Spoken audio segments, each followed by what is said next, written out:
আজকের এই গণজাগরণের এই একদম ক্রান্তি লগ্নে আর মাত্র একদিনই আছে প্রচারণার 14 নম্বর এই আসনে ব্যারিস্টার আহমদ বিন কাসেম আরমানের সপক্ষে আজকে আমাদের নারীরা অক্লান্ত কাজ করেছে দীর্ঘ 2 মাস ব্যাপী এবং তার সমাপ্তি লগ্নে আজকে এই নারী মিছিল, এই মিছিল হচ্ছে জাস্টিস ফর হাদি, এই মিছিল হচ্ছে গণতন্ত্রের উত্তরণের মিছিল, এই মিছিল হলো নারী স্বাধীনতা নারী মুক্তির মিছিল, এই মিছিল হলো নারীদের উপরের আক্রমণের প্রতিবাদের মিছিল, এই মিছিল হচ্ছে আমাদের ভাইদের উপরে অপবাদ দেওয়ার প্রতিবাদের মিছিল।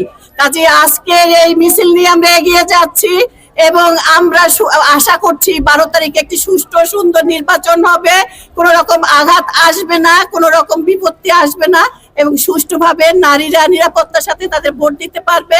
আমাদের ভাইয়েরা কোনো রকম সংঘাতে জড়াবে না, সুষ্ঠুভাবে সবাই গণতন্ত্রের চর্চার মাধ্যমে এগিয়ে যাবে।